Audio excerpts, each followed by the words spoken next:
50 logements sociaux de type F3 tôle dans le cercle de Kangaba. Le ministre en charge de l'habitat a procédé à la pose de la première pierre des infrastructures ce samedi. Les travaux coûteront 400 millions de francs CFA à l'État et vont durer 6 mois. Belle action humanitaire de Qatar Charity et ONG Vibonne, 600 millions de francs CFA, c'est le coût du don qu'ils viennent de remettre à des personnes en situation difficile. Une cérémonie présidée par l'épouse du président de la République, Keïta Aminata Maïga. Coupe du Mali basketball en dames, le Djoliba AC remporte la 36e édition devant l'Atar Club de Kidal par 52-37. En messieurs, 47e édition, l'AS Police s'est imposée 68-44 devant le stade malien de Bamako. Voilà pour le sommaire. Bonsoir à tous. Vous avez choisi l'ORTM et vous faites bien. Je le disais en titre, le ministre de l'Urbanisme et de l'Habitat vient de procéder à la pose de la première pierre de 50 logements sociaux dans le cercle de Kangaba. Ils sont de type F3 en tôle. Le coût total des travaux est estimé à 400 millions de francs CFA pour une durée de 6 mois. Envoyés spéciaux, Mamadou Sidibé, Lamine Keïta. C'est un ministre de l'Urbanisme et de l'Habitat visiblement heureux qui a procédé à la pose de la première pierre des premiers 50 logements du cercle de Kangaba ce 19 septembre 2015. Cette sollicitation est devenue une réalité. En effet, dans 180 jours, soit 6 mois, les premiers logements de Kangaba verront le jour. Aujourd'hui, nous sommes à Kangaba. Nous avons tourné un peu partout au Mali. Conformément à la vision et à la volonté du président de la République, son Excellence Ibrahim Boubacar Keïta, de favoriser l'accès des Maliens à un plus grand nombre de logements décents et à un cadre de vie décent. Donc aujourd'hui, la vision va au-delà des logements sociaux. C'est de favoriser l'accès du plus grand nombre de Maliens à un cadre de vie, à un habitat décent. Ces logements sociaux de type F3 coûteront environ 400 millions de francs CFA. Les travaux seront entièrement exécutés par une entreprise malienne, Sopromac. Sopromac n'est pas seul. Sopromac a toujours évolué plus de 14 ans avec l'accompagnement de la Banque malienne de solidarité. Nos différentes cités ont été réalisées avec cette banque. Aujourd'hui, notre tendance est d'aller aussi avec d'autres banques pour dans le cadre de ces programmes de logements sociaux projetés par le gouvernement. Le projet de logements sociaux répond à une des préoccupations des plus hautes autorités de notre pays. Il s'agit d'accélérer, d'amplifier le développement de ce pays. Le président l'a dit, le Mali post-crise, ce sera un Mali de sentiers. Je viens de vivre aujourd'hui une situation, ça fait 2 mois, j'ai fait le tour, presque. Kankaba vient de donner la leçon en contribuant eux-mêmes. C'est le geste qui est très important. Cela augure qu'effectivement, les gens de Kangaba vont s'approprier ce projet. Ce sont au total 450 logements sociaux qui seront réalisés dans le cercle de Kangaba. Parlons à présent de cette action humanitaire à quelques jours de la fête de Tabaski, des moutons, des logements, des motos, des machines à coudre et des allocations familiales pour des personnes en situation difficile. Cette œuvre est de Qatar Charity et l'ONG Vibonne. Plus de 600 millions de francs CFA, c'est le coût total des dons remis cet après-midi aux bénéficiaires à la mairie de Sangaré-Bougou. La cérémonie de remise était présidée par l'épouse du chef de l'État, Keïta Aminata Maïga. On en parle avec Ramata Konati. Une fois de plus, Qatar Charity et l'ONG Vibonne font des heureux à travers le pays. 80 machines à coudre ont été gracieusement offertes à des associations et groupements de femmes démunies. À ce don s'ajoutent des moutons et des motos pour des familles défavorisées ainsi que des habits pour 45 orphelines. Fini donc pour ces bénéficiaires les soucis liés à la fête de Tabaski. 52 autres familles et 20 personnes handicapées ont également reçu des allocations familiales. Durant toute leur vie, ces personnes souffrant de handicap recevront chacune 130 000 francs par trimestre. Qatar Charity et Vibonne sont une ONG au Mali que j'ai connue depuis 2008. Donc depuis que je n'ai pas fini mes études, j'ai bénéficié du soutien financier de Qatar Charity et jusqu'à maintenant. Les activités retenues sont la réalisation ou la distribution de 15 mini-centres multifonctionnels. Le centre est composé d'une mosquée, d'un point d'eau, généralement d'un dispensaire ou d'une école, et des salles d'alphabétisation pour ceux qui veulent apprendre le Coran. Nous allons réaliser pendant ce trimestre 14 logements sociaux, le paiement des allocations familiales de 1566 orphelins, etc., etc. Le montant total de cette donation est estimé à 650 500 francs CFA. Autre volet de cette cérémonie, la célébration de 7 ans de coopération entre Qatar Charity et l'ONG Vibonne, un mariage soutenu par des actions solides pour le bonheur des couches démunies. Dans le domaine de l'eau et de l'assainissement, Qatar Charité a réalisé 48 forages à pompe manuelle, 515 puits à travers le Mali et 3 mini-adductions d'eau solaire. Ces réalisations concernent une dizaine de localités dont Kangaba, Djidjeni, Kadiolo, Ségou, Moti et Sangarebougou. De 2008 à nos jours, plus de 6 milliards de francs CFA ont été injectés dans les actions de solidarité, tous secteurs confondus. Occasion pour la première dame de saluer les efforts consentis par les donateurs. Keita Aminata Maïga les a également exhortés à investir dans la santé et dans l'autonomisation de la femme. J'aimerais donc demander aux récipiendaires de prendre soin. En tout cas, en ce qui concerne les moutons, je sais qu'ils vont en prendre soin puisqu'ils vont les manger. Ça, c'est sûr. Par rapport à l'argent, par rapport aux équipements, qu'ils en prennent soin. Parce que c'est comme ça aussi qu'on évolue. Et je voudrais demander à Qatar Charity, en plus de tous les efforts qu'ils déploient, d'essayer de voir des volets par rapport à la santé de la femme. C'est vrai que la santé, elle est là, mais spécifiquement la santé de la femme, qui a un pan important, je dirais, dans la lutte contre la pauvreté. Et voir surtout le côté aussi formation, le côté autonomisation de la femme. C'est vrai qu'il y a des machines pour la couture, mais il y a d'autres domaines où on peut évoluer qui ne sont plus la couture ou la coiffure, mais quelque chose qui met plus en évidence les capacités de la femme, de la fille. Et puis cette requête des orphelins à l'endroit des autorités du pays. Nous profitons de cette occasion de donation pour demander aux hautes autorités la gratuité de l'enseignement jusqu'à la 6e année pour tous les orphelins. Et ce communiqué du gouvernement relatif à l'occupation de la localité d'Anefis par la CMA, le gouvernement de la République du Mali a appris avec une vive préoccupation que les éléments armés de la CMA ont occupé le 18 septembre 2015 Anefis après le départ de la plateforme de cette localité.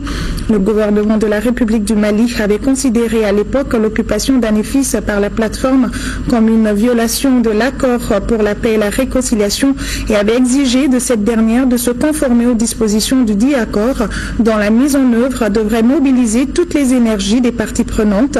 Le retrait de la plateforme avait été demandé sans condition par le président de la République du Mali et par la médiation internationale. Le gouvernement de la République du Mali, qui s'était réjoui de l'exécution de ces exhortations par la plateforme, ne peut aujourd'hui que condamner avec fermeté l'occupation à nouveau d'Anefis par les éléments armés de la CMA qui constitue une grave violation de l'accord et est de nature à compromettre les chances de succès de la politique d'apaisement à laquelle demeure attaché le gouvernement et l'ensemble de la médiation internationale. Aussi, le gouvernement de la République du Mali demande à la CMA de procéder dans les meilleurs délais et sans condition au retrait de ces éléments armés d'Anefis. Le gouvernement de la République du Mali appelle de nouveau l'attention de la MINUSMA sur la nécessité d'assumer toutes ses responsabilités conformément à son mandat de stabilisation de la paix et de protection des populations civiles.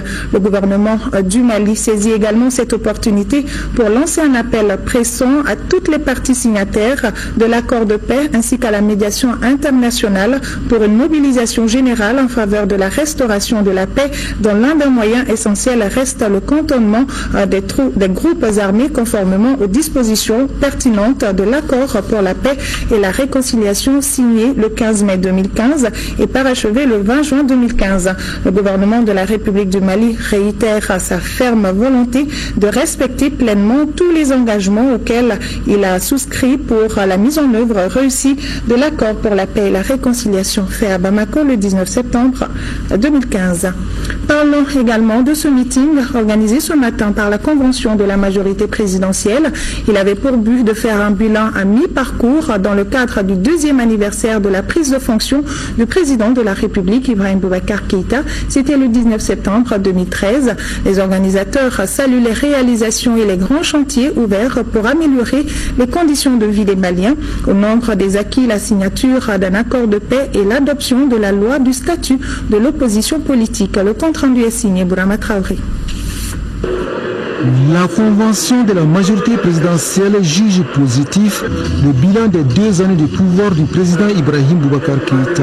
À en croire le regroupement politique, les acquis importants ont été enregistrés dans les différents secteurs du développement socio-économique du pays. Dans le domaine de l'agriculture, par exemple, la CMP note le maintien de la subvention des intrants agricoles et la mise à la disposition des producteurs 1000 tracteurs. 3 39 836 hectares ont été cultivés. Peu de gens le savent. Des progrès notables ont conservé toute la production animale. La diversification et la modernisation des productions agricoles et aquacoles se poursuivent allègrement.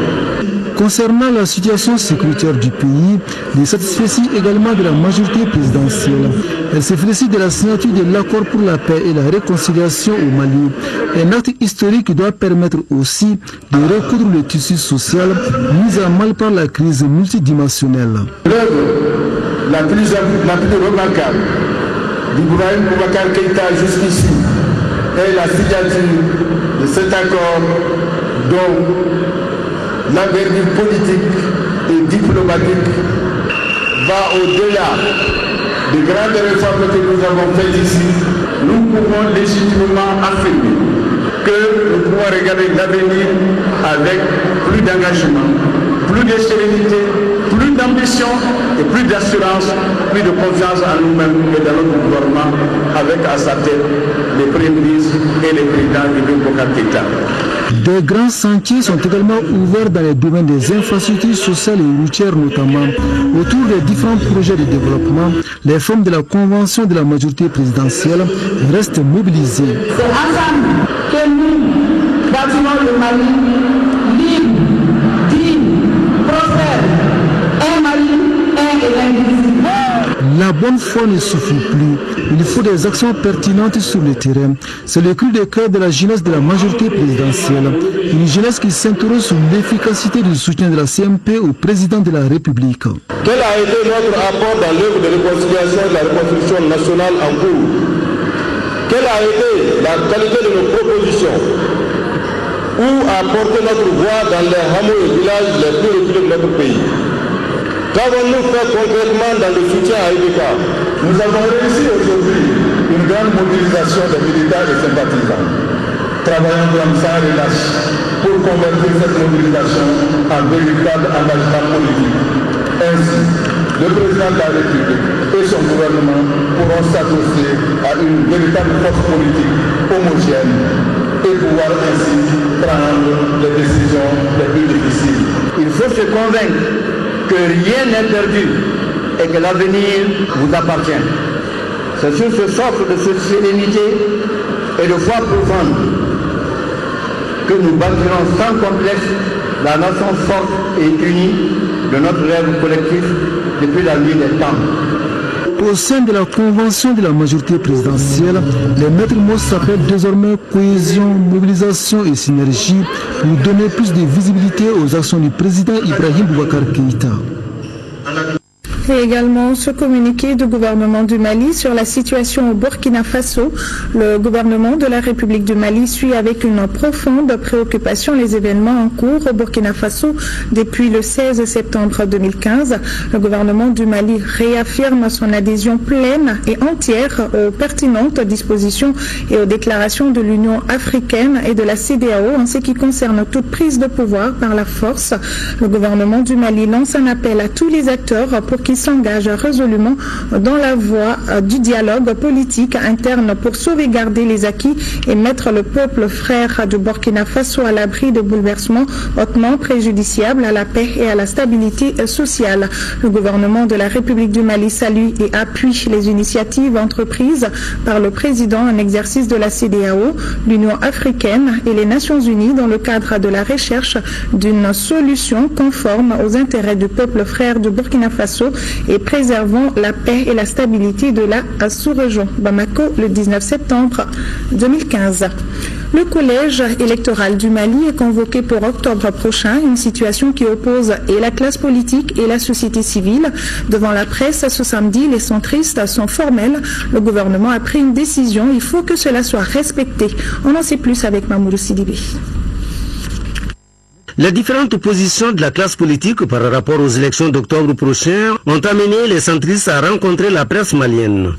C'était pour échanger essentiellement sur la question cruciale des élections communales et régionales qui ont maintes fois été reportées et dont les bruits nous parviennent qu'elles risquent fort d'être très bientôt reportées également.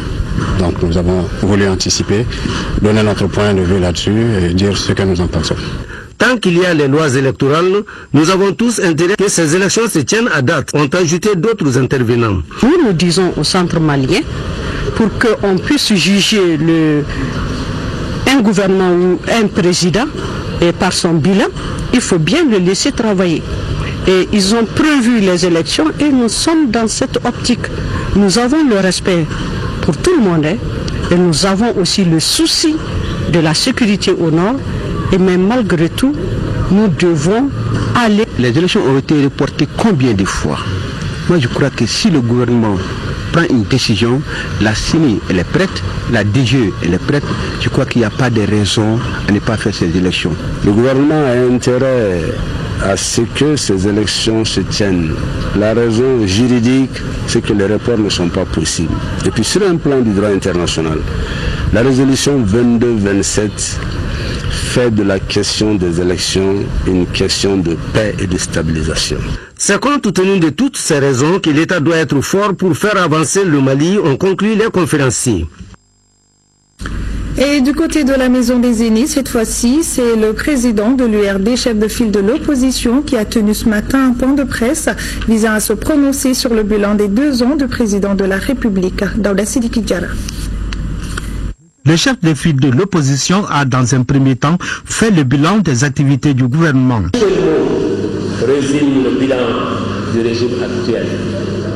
Désillusion. Le président de l'URD, chef de file de l'opposition, a fait savoir que l'opposition va s'assumer et jouera toujours son rôle républicain. Nous sommes interpellés. Une fois encore, nous n'inventons rien et nous nous en tenons uniquement aux faits. Rien aux faits. Fidèles à nos principes démocratiques, nous livrons notre part de vérité sur les sujets essentiels de l'intervention du président. Notre ligne de conduite républicaine nous impose en effet de nous prononcer et de critiquer non pas un quelconque parti politique, fût-il le parti majoritaire, mais plutôt l'action gouvernementale menée sous l'égide du président de la République.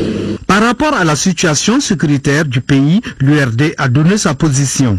Notre pays est à considérer comme un pays en guerre qui doit être prêt à faire face à l'ennemi à tout moment et partout, au nord comme au sud.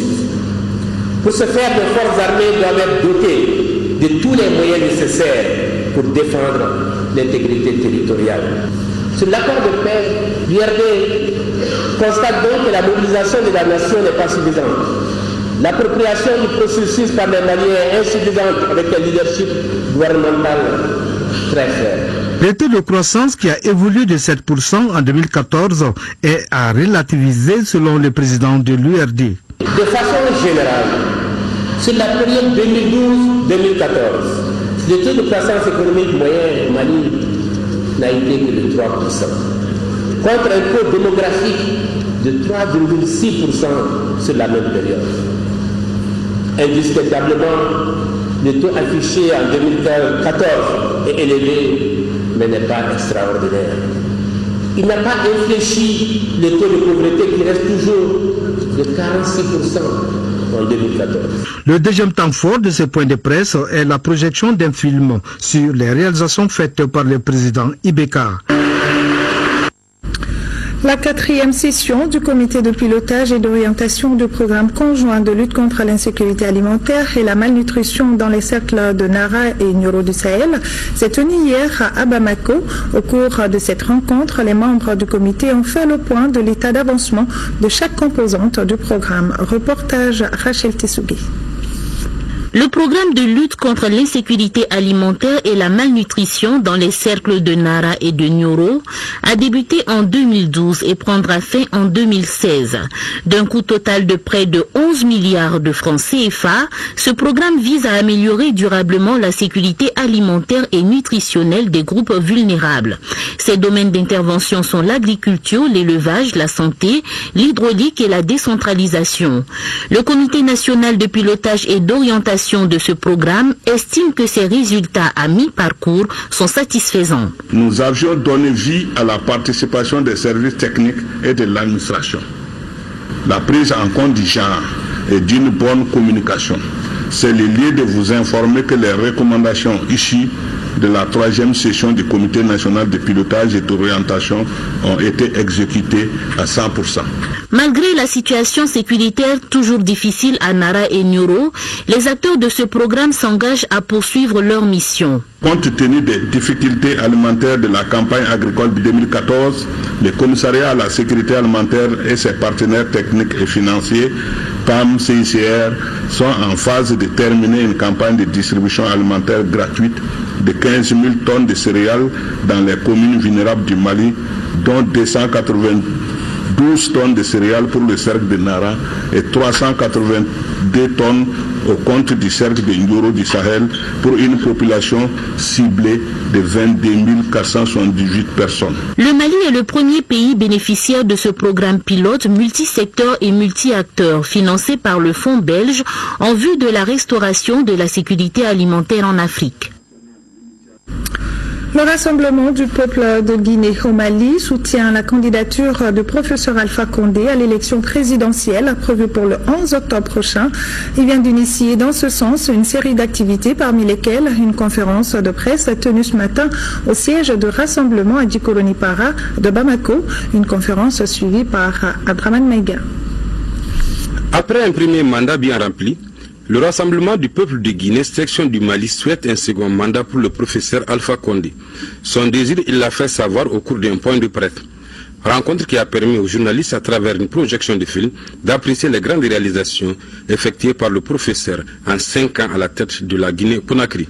La Guinée n'était pas connue. Il y a à peu près 25 ans comme ça, la Guinée était perdue sur le plan international. Mais maintenant, grâce au président, au professeur Alpha Condé, maintenant la Guinée commence à revenir sur le plan international. Pour atteindre cet objectif, de faire passer le professeur Alpha Condé dès le premier tour, des initiatives sont entreprises par ce rassemblement au Mali. En plus de ce point de presse et l'inauguration de son siège à Bamako, le Rassemblement du peuple de Guinée envisage d'autres actions vigoureuses, parmi lesquelles l'accentuation des campagnes de sensibilisation et d'information des Guinéens sur les grands chantiers en cours de réalisation dans le pays. Mais le plus important pour nous, c'est qu'il a un programme qu'il a commencé à réaliser. La chose que tous les Guinéens pleuraient, c'était d'abord l'électricité et l'eau. Sans l'eau, il n'y a pas de vie. L'électricité également, en ce monde, en ce temps moderne, si tu n'as pas d'électricité, tu es perdu. Il a remis le plus grand barrage de la Guinée, qui risque même d'être le plus grand barrage à l'achèvement de la sous-région, en marche qu'à l'État. D'autres actions telles que la sensibilisation de proximité, les débats sur certaines radios de la place seront également initiés pour toucher le maximum de Guinéens lors de la campagne pour les présidentielles. Cette campagne, qui prendra fin le 9 octobre prochain, met en compétition 8 candidats, dont une femme. Rendons-nous à Ségou où le représentant de la Banque mondiale au Mali a effectué une visite en zone office du Niger. La Banque mondiale ne regrette pas d'avoir financé les 2200 hectares. Ce sont les mots du représentant de la Banque mondiale du Mali chargé de projets d'accroissement de la productivité agricole au Mali. Au RTM Ségou, Dougoufana Traoré. L'exécution du projet d'accroissement de la productivité agricole au Mali dans la zone office du Niger à Sabalibougou est satisfaisante. 2188 hectares sont réellement exploités sur les 2200 hectares.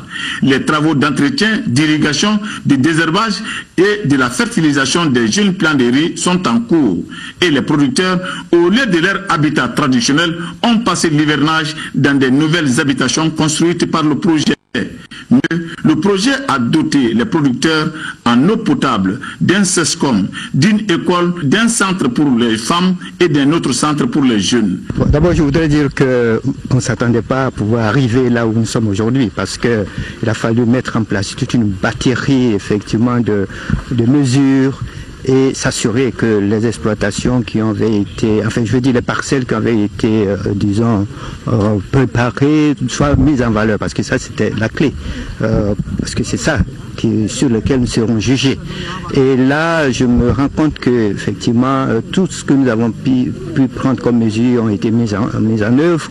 Et il y a eu plus de 2000 hectares qui ont été attribués, qui ont été mis en exploitation. L'Assemblée permanente des chambres d'agriculture du Mali a initié plusieurs actions en vue de la pérennisation du projet et de son extension vers d'autres zones de l'Office du Niger. Tout l'objectif, c'est vraiment au niveau de 660 familles qui ont bénéficié de ces parcelles, puissent arriver à un niveau de productivité d'au moins 6,5 tonnes par hectare. Et ça qui va nous donner presque 14 000 tonnes de riz paddy en termes de contribution à la production nationale du riz au Mali. L'Office du Niger s'est réjoui de la prise en compte par le projet de ses préoccupations, surtout en ce qui concerne la dotation des villages en infrastructures sociales de base. Il y avait des populations qui étaient sur les parcelles. Il fallait quand même que dans le cadre des mesures environnementales, pouvoir les réinstaller. Et dans le cadre de cette réinstallation, on a eu à construire une école d'abord de 9 classes équipées et ensuite 45 habitations pour les 3 villages qui étaient, qu'on appelle les villages déplacés. Le projet d'accroissement de la productivité agricole au Mali, PAPAM, est financé par le Mali et la Banque mondiale. Nikez Ewe, le point focal de la Banque mondiale, a donc visité les rizières, les infrastructures de base. Afin de prévenir et gérer les conflits entre agriculteurs et pasteurs, en 5e région, 400 km de pistes pastorales matérialisées ont été réalisées dans 12 communes des cercles de Douanza, Banyangara, Koro, Djéné et Mopti. Ce projet a été mis en œuvre par la Direction régionale des productions et des industries animales avec l'appui financier du Fonds des Nations Unies pour l'agriculture et la MINUSMA. Reportage à Yacouba Maïga. L'activité d'élevage occupe une place sociale et économique majeure en région de Mopti. Elle est pratiquée par la majorité des ménages ruraux qui en tirent l'essentiel de leurs revenus. Cependant, le secteur est marqué par des conflits récurrents avec de graves conséquences socio-économiques et culturelles. C'est pour faire face à cette situation préoccupante que la Direction régionale des productions et des industries animales de Mopti a initié un projet de délimitation des espaces pastoraux soutenu par la MINUSMA et le Fonds des Nations Unies pour l'agriculture. L'une des recommandations majeures de notre conférence dernière sur les bourgoutières, c'était d'aller à la matérialisation des espaces pastoraux. Donc nous, en tant que service technique, on n'est pas resté indifférent à cette préoccupation au niveau région, surtout les conflits entre éleveurs et agriculteurs. La MINUSMA a déjà soutenu 24 projets dans la région de Mopti pour un budget total d'environ 840 millions de francs CFA. J'exhorte tout le monde à bien respecter les règles de conduite liées à ces passages afin de pouvoir ensemble stabiliser notre région. La mise en œuvre de ce projet qui a duré 90 jours a permis de délimiter au total 400 km de pistes d'animaux pour un coût total d'un peu plus de 143 millions de francs CFA. Un grand problème chez nous ici, surtout le passage des animaux. Et là, quand on vient de matérialiser ça, il y aura moins de problèmes. A noter que 12 communes des cercles de Douanza, Bandiagara, Koro, Djéné et Mopti ont bénéficié des actions du projet de délimitation des espaces pastoraux. Ce samedi 19 septembre, les partis politiques de la mouvance présidentielle en France ont organisé une conférence débat à l'endroit de la communauté malienne de France sur le processus de mise en œuvre de l'accord du 15 mai, enjeux et perspectives, et les 2 ans du président de la République Ibrahim Boubacar Keïta au pouvoir, actions posées et grands chantiers, des thèmes débattus par les ministres Hamadoun Konaté de la solidarité, de l'action humanitaire et de la reconstruction du Nord et Shogel Kokalamaïga, ministre de l'économie numérique, de l'information et de la communication, porte-parole du gouvernement. Nous y reviendrons plus en détail dans nos éditions de demain. Lancement à Sikasso de l'opération Tabaski 2015, une initiative du ministère du Développement rural, et c'est le gouverneur Mahamadou Djabi qui a donné le coup d'envoi de la vente promotionnelle des moutons de Tabaski. Daouda Djakiti. C'est désormais parti pour la vente promotionnelle des moutons à Sikasso, une initiative du ministère du Développement rural à travers la direction régionale de la production et des industries animales, avec la participation de la coopérative des marchands de petits ruminants. L'organisation d'un tel événement à Sikasso permettra sans doute de booster les productions animales, à savoir les productions de lait, les productions de viande, les productions d'œufs de consommation et de poulet de chair et les productions de miel. Elle permettra aussi d'offrir aux populations de la 3e région des animaux sains avec d'excellentes qualités bouchères et exempts de toute maladie. Premier du genre à la région de Sikasso depuis le lancement de l'initiative par les plus hautes autorités en 2009, cette opération, de par son caractère social, mérite d'être pérennisée et élargie au chef-lieu de cercle. Cette opération inédite a été réussie grâce à un engagement des marchands de moutons de Sikasso que je tiens à saluer. La ville de Sikasso, deuxième ville la plus peuplée après Bamako, abrite pour la première fois la vente promotionnelle des animaux. J'ose espérer que d'autres opérations seront organisées à l'occasion des fêtes religieuses. Les prix proposés vont de 25 000, 50 000 à 100 000 francs CFA.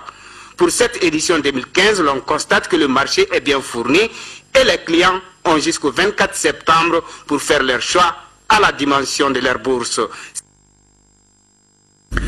Au cours de sa mission à Gao, le ministre en charge de la jeunesse, Mahaman Babi, a rendu une visite à la délégation des vacances citoyennes. Il a également présidé la cérémonie de remise de matériel informatique offert par la MINISMA à l'ANPE de Gao. Le coût de ce don est estimé à plus de 12 millions de francs CFA. Reportage d'Audazumana Traoré. Les acteurs ne cessent de prononcer cette phrase. Je cite, « L'utilisation de l'outil informatique est un défi que chaque jeune se doit de relever. » Fin de citation. Et cela compte tenu de la place que les TIC occupent dans ce monde en plein essor. À la suite de nombreux efforts déployés par l'État malien, la MINUSMA a répondu à l'appel de l'ANPE de Gao dans sa quête de matériel informatique au profit de la jeunesse. Ce sont 16 ordinateurs et accessoires, dont un portable, 15 tables pour ordinateur, 15 chaises, une imprimante et un appareil scanner. Cette réalisation des 12 millions 15 000 francs CFA, avec la participation des 10 millions 15 000 francs CFA de la MINUSMA, se veut une contribution à la création d'un environnement favorable et à l'épanouissement, aux opportunités d'emploi, au renforcement des capacités de la jeunesse pour l'atteinte des objectifs de stabilisation du Mali. Ce matériel va permettre à des milliers de jeunes en quête d'emploi et d'amener leur performance, toutes choses qui vont leur offrir leurs opportunités d'insertion sociale dans la vie économique. Le ministre Babi s'est ensuite rendu dans tous les services régionaux relevant de son département, à savoir la pêche, le FAFPA, la direction régionale chargée de l'emploi, la jeunesse. Objectif, constater des vues sur les réalisations de ces structures en matière de formation et d'emploi. Mais l'un des temps forts de cette mission a été la visite aux campeurs des vacances citoyennes. Nous nous sommes rendus au camp des vacances citoyennes avec les jeunes campeurs. Et là aussi, je dois saluer l'innovation faite par le gouvernorat de Gao en mettant en place vraiment une structure que dirige le gouverneur lui-même et comité dans lequel disons les autres directeurs régionaux étaient impliqués. Les jeunes du Mali tout entier peuvent se sentir heureux dans la mesure où l'État et ses partenaires sont à leur côté avec la valise pleine d'initiatives. Lancement officiel ce samedi à Caille du projet intégré d'appui à la gouvernance des revenus miniers et de la lutte contre l'insécurité alimentaire. Initié par la Fondation pour le développement au Sahel, ce projet de 18 mois couvre 5 communes des régions de Caille et de Sikasso. Coût de projet environ 74 millions de francs CFA. Mahamadi Alioubari. D'un coût d'environ 74 millions de francs CFA, ce projet intégré d'appui à la gouvernance des revenus miniers et à la lutte contre l'insécurité alimentaire qui vient d'être lancé dans la région de Caille a pour objectif de contribuer à l'amélioration des conditions de vie de plus de 28 000 ménages de 5 communes rurales ciblées par leur pleine participation à la gestion des revenus miniers et l'atteinte d'une sécurité alimentaire dans les sites miniers au Mali. En effet, par ces multiples activités, ce projet permettra aux communautés de s'impliquer davantage dans le processus de décision sur les questions minières, notamment au niveau local, afin d'améliorer leurs conditions de vie. Nous avons dit que ce projet a divers cibles, des cibles primaires, des cibles secondaires. Mais pour nous, c'est des cibles. Vous avez les femmes de 15 à 49 ans et les jeunes. Les services techniques font partie des cibles. Donc l'un dans l'autre, les uns et les autres doivent se mettre ensemble par l'accompagnement des autorités pour que ce projet puisse atteindre les résultats assignés. Ce projet vient donc en appui aux autorités gouvernementales et certaines organisations de la société civile œuvrant à former, informer et sensibiliser le public sur l'extrême sensibilité des questions minières. Il est incontestable. L'extraction aurifère est une activité multiséculaire qui a déjà fait la fête du Mali. Il est aussi vrai que depuis quelques années, suite à son industrialisation, elle est devenue un des piliers de l'économie malienne. Avec une durée de 18 mois, ce projet couvre les 5 communes des régions de Caille et Sikasso, Kesson, Fourou, Sanso, Guadjaka, Sadiola et Sitakili.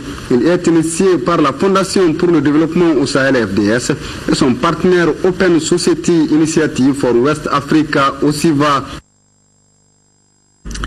À l'ORTM, les yeux sont sacrés. Journée de consultation ophtalmologique gratuite ce matin dans le locaux de l'ORTM. C'est une initiative de l'Association pour la promotion des intervenants dans le domaine de l'optique au Mali. Ces professionnels de la vision lancent ainsi un vaste programme de sensibilisation qui a pour but de vulgariser le contrôle visuel au Mali. Batraouri. La vision est l'une des facultés essentielles chez l'homme. Sa préservation demeure une nécessité. Les professionnels du domaine en sont conscients. C'est pourquoi l'APIDOM, Association pour la promotion des intervenants dans le domaine de l'optique au Mali, a choisi l'ORTM pour lancer son programme de sensibilisation. Plusieurs agents ont ainsi bénéficié de cette journée de consultation ophtalmologique gratuite. L'objectif de l'ONG APIDOM, c'est de promouvoir la culture du dépistage et du contrôle visuel. C'est également mettre à la disposition de la population des équipements d'optique, notamment les verres correcteurs, à moindre coût. Les bénéficiaires jugent très salutaire cette initiative et cela pour plusieurs raisons. Moi je crois que c'est plus qu'opportun quand on sait que les difficultés d'accès aux soins de santé au Mali, s'il y a une opportunité, il faut s'en saisir. Moi je crois aussi qu'il est très bon que les agents de l'ORTM soient consultés au plan ophtalmologique parce que nous qui travaillons avec les ordinateurs, les papiers à longueur de journée, c'est plus qu'indispensable. C'est une très bonne chose parce que tout le monde n'a pas accès à cela. Les gens n'ont pas le temps d'aller à l'hôpital et se faire visiter. Et là, non seulement avec les gens de l'ORTM, je pense que c'est vraiment nécessaire parce que nous avons toujours les yeux sur les papiers et vraiment c'est une bonne chose. L'APIDOM qui est récemment passé au statut d'ONG a des ambitions nobles pour les populations. Nous voulons implanter la première unité de surfaçage de verres correcteurs afin de réduire les coûts des verres correcteurs. Nous formons également les jeunes qui veulent faire carrière dans le métier de l'optique. C'est pour cela que nous avons créé le CRTPO 6 à Niamakuru. Rappelons que l'APIDOM regroupe les opticiens, les optométristes et les ophtalmologues. Parlons de la pièce de chorégraphie Mes cheveux, les autres et moi, présentée hier soir à l'espace d'Onkosego à Mayambougou, une performance réalisée par l'artiste chorégraphe tunisienne Nour Nzougi. Cette création s'inscrit dans le cadre d'un projet de l'Institut français à travers une série de spectacles dans plusieurs pays francophones. Pour plus de précisions sur cette représentation chorégraphique, écoutons la réalisatrice au micro de Modibo Soari.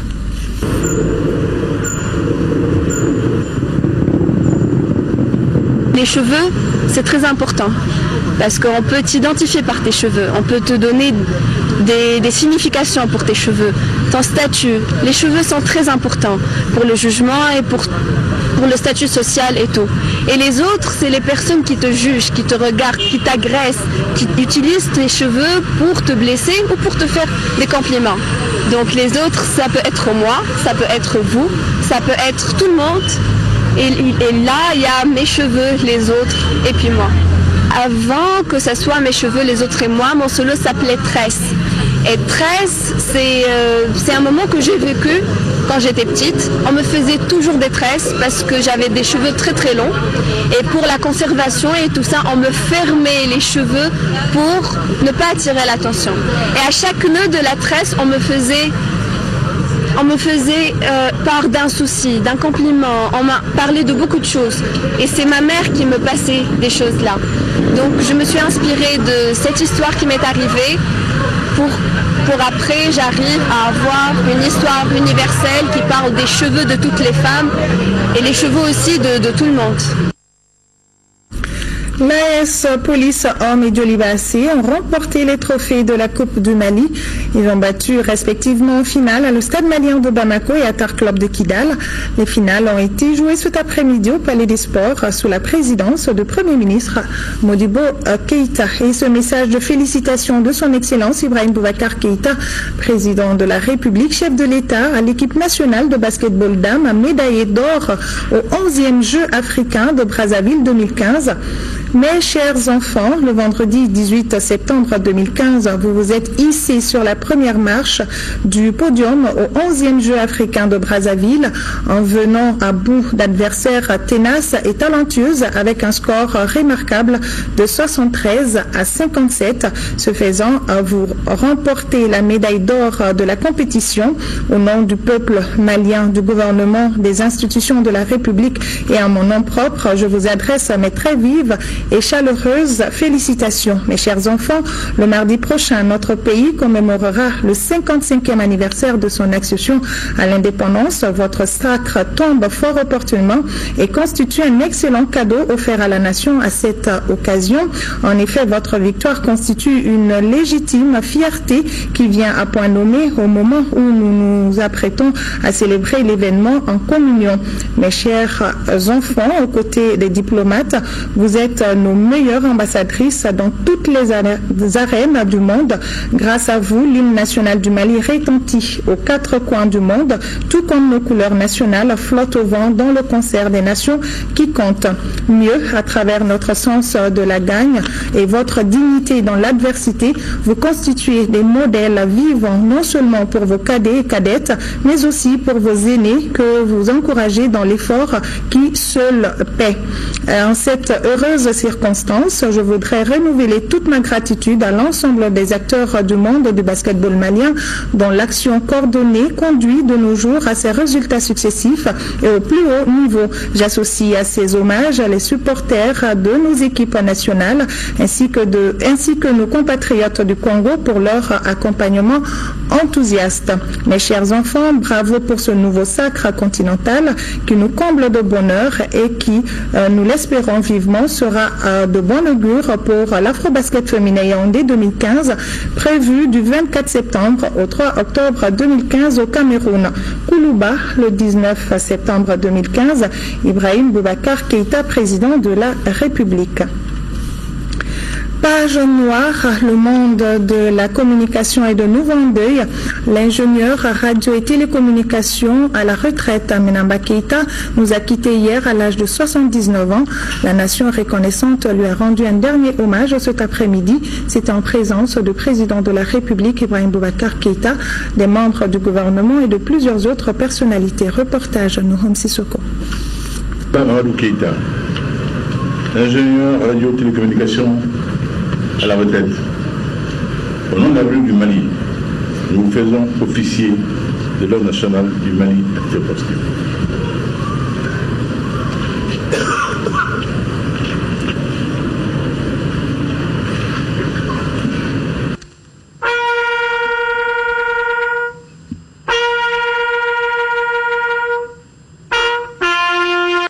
Cette décoration est le couronnement des efforts consentis par l'ingénieur radio et télécommunications, Minamba Keïta, que la mort vient d'arracher à notre affection.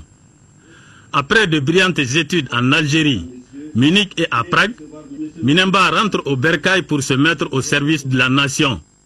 C'est ainsi qu'il a occupé plusieurs postes de responsabilité. Au niveau national, il a été directeur du centre de transmission de 1967 à 1970, directeur technique de Radio Mali de 1970 à 1974, directeur général adjoint de la Radio Mali de 1974 à 1975, directeur général des PTT TIM de 1975 jusqu'à la création de l'actuel Sotelma où il assuma la direction jusqu'à 1993.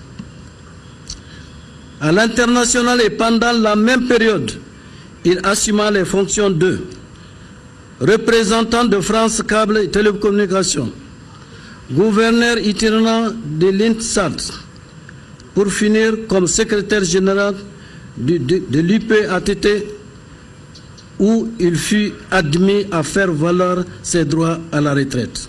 C'est un homme extraordinaire que nous avons perdu, que j'ai perdu. Je suis triste, mais la vie est ainsi.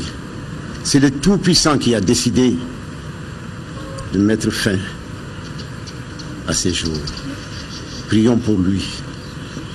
Et je suis très ému. Et l'homme qui est couché devant moi aujourd'hui est un exemple, car j'ai un exemple qui m'est resté et qui me restera toujours jusqu'à ma mort. Ce cours de match de football contre l'Aigle Noir, quand nous avons gagné ce match, c'est en tant que capitaine qu'il nous a donné une prime de match. À l'époque, il n'y avait pas de prime de match. Voilà l'homme disponible, prêt à servir professionnellement. Minamba Keïta a aussi été un grand footballeur et responsable sportif. Capitaine des équipes, notamment le Bayard et l'Africa Sport Football, le club de Bamako, pour se retrouver comme membre du bureau et président d'honneur de la discipline basket club de cœur, le Djoliba Athletic Club. Reconnu pour son franc-parler, Minamba a œuvré dans le sens du rassemblement. Dans toutes les familles qui l'ont connu, il a fait son jeu de rassembleur. Et c'est sans arrière-pensée. Ce n'était pas qu'il attendait quelque chose de qui que ce soit. Au contraire, il s'est dépensé pour mettre en quiétude des familles qui pouvaient se disloquer à cause de certaines rumeurs ou bien à côté de certains différends. Minamba Keïta, qui s'en est allé hier à 79 ans, repose désormais au cimetière d'Amdalaï. Il laisse derrière lui 2 veuves, 5 enfants et de nombreux petits-fils attristés. Lors des funérailles de Minamba Keïta, le président Ibrahim Boubacar Keïta s'est dit attristé par la perte d'un patriote comme lui. Le chef de l'État a invité la jeune génération à s'inspirer de l'homme qui a été une référence dans les domaines de la radiodiffusion et des télécommunications au Mali. Le président de la République a exprimé ses sentiments au micro de Boubacar Sissoko. Il était difficile de parler d'un parent. Cet homme était mon oncle. Mais ce n'est pas tellement en ce moment le fils qui parle, mais le chef de l'État. Il fut d'abord un cadre émérite de ce pays, de télécommunications et de la radio. Son parcours a été indiqué aujourd'hui dans la maison funèbre déclinée par la chancellerie. Dans le monde de sport également, il fut un dirigeant du football malien et du basket malien. D'ailleurs, la finale qui se joue en ce moment a tenu à lui rendre hommage. C'est vous dire donc que cet homme méritait absolument la distinction que nous lui avons accordée à titre posthume. Nous oublions trop souvent ceux qui méritent de ce pays. Et de faire à titre posthume, nous a toujours une douleur quelque part. Nous devrions pouvoir savoir gré à ceux qui ont servi le Mali de leur vivant. Mais n'en a été de cela. D'une grande jovialité, d'une grande disponibilité, généreux au-delà du possible, au-delà de ce que l'on a coutume de connaître, jusqu'à s'oublier tel était l'homme. Puis Allah subhanahu wa ta'ala l'accueille parmi les bienheureux. C'est le vœu profond que je formule à l'honneur de ce triste fils du Mali, qu'il dorme en paix. Mais c'est les exemples à suivre. Sportif accompli, cadre et mérite, bien formé. C'est cela pour le service du Mali. C'est cela mon souhait pour le Mali, l'excellence. Était un de ceux-là qui furent excellents au service du Mali. Laïs Traoré l'a dit en des mots émouvants, qui a été son compagnon, qui est son camarade de club, c'est son capitaine, il a dit. Donc c'est un bel exemple que nous avons perdu aujourd'hui. Pourquoi je dis que la jeunesse malienne s'en inspire. Que son âme repose en paix.